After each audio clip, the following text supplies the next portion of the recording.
ಬೆಂಗಳೂರಿಗರ ನೆಚ್ಚಿನ ಸಂಚಾರ ನಾಡಿ ಅಂದ್ರೆ ನಮ್ಮ ಮೆಟ್ರೋ. ಪೀಕ್ ಅವರ್ನಲ್ಲಂತೂ ಮೆಟ್ರೋದಲ್ಲಿ ಕಾಲಿಡಲು ಜಾಗವಿರಲ್ಲ. ಈ ಹಿನ್ನೆಲೆ ನೇರಳೆ ಮಾರ್ಗದ ಪ್ರಯಾಣಿಕರಿಗೆ ಬಿಎಂಆರ್ಸಿಎಲ್ ಗುಡ್ ನ್ಯೂಸ್ ನೀಡಿದೆ. ಅದೇನು ಅಂದ್ರ ಈ ಸ್ಟೋರಿ ನೋಡಿ. ನೇರಳೆ ಮಾರ್ಗದ ಪ್ರಯಾಣಿಕರಿಗೆ ಗುಡ್ ನ್ಯೂಸ್. ಪ್ರತಿ 5 ನಿಮಿಷಕ್ಕೊಂದು ಮೆಟ್ರೋ ಸೇವೆ ವಿಸ್ತರಣೆ. ಐಟಿಪಿಯಲ್ಲಿಂದ ಮೈಸೂರು ರಸ್ತೆಯವರೆಗೆ ವಿಸ್ತರಣೆ. ಮೆಟ್ರೋ ದರ ಏರಿಕೆಯ ಎಫೆಕ್ಟ್ನಿಂದ ಮೆಟ್ರೋ ಪ್ರಯಾಣಿಕರ ಸಂಖ್ಯೆಯಲ್ಲಿ ಕುಸಿತವಾಗಿದೆ. ಈ ನಿಟ್ಟಿನಲ್ಲಿ ಮೆಟ್ರೋ ಹಲವು ಬದಲಾವಣೆಗಳನ್ನು ತರುತ್ತಿದೆ. ಮೆಟ್ರೋ ಪ್ರಯಾಣಿಕರ ಅನುಕೂಲಕ್ಕಾಗಿ ನಿನ್ನೆ ಬಿಎಂಆರ್ಸಿಎಲ್ ಮಾಹಿತಿಯೊಂದನ್ನು ಹಂಚಿಕೊಂಡಿದೆ.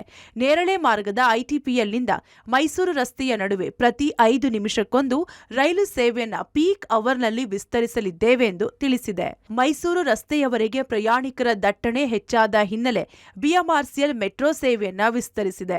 ಮಧ್ಯಾಹ್ನ 3:56ರಿಂದ ರಾತ್ರಿ 8 ಗಂಟೆಯವರೆಗೆ 5 ನಿಮಿಷಗಳ ಆವರ್ತನದಲ್ಲಿ ಮೆಟ್ರೋ ಸೇವೆಯನ್ನ ವಿಸ್ತರಿಸಲಾಗಿದೆ. ಈ ಮೊದಲು 7 ನಿಮಿಷಕ್ಕೆ ಇದ್ದಿದ್ದನ್ನ 5 ನಿಮಿಷಕ್ಕೆ ಮಾಡಿದ್ದಾರೆ. ನಾನ್ ಪೀಕ್ ಅವರ್ನಲ್ಲಿ 7 ನಿಮಿಷಕ್ಕೆ ಒಂದರಂತೆ ಮೆಟ್ರೋ ಸಂಚಾರ ಇರಲಿದೆ. ಒಟ್ನಲ್ಲಿ ಪೀಕ್ ಅವರ್ನಲ್ಲಿ 5 ನಿಮಿಷಕ್ಕೊಮ್ಮೆ ಮೆಟ್ರೋ ಸೇವೆ ಒದಗಿಸುತ್ತಿರೋದು ನಿಜಕ್ಕೂ ಪ್ರಯಾಣಿಕರಲ್ಲಿ ಸಂತಸವನ್ನುಂಟು ಮಾಡಿದೆ. Aruna Shiraguppi, public TV, Bengaluru.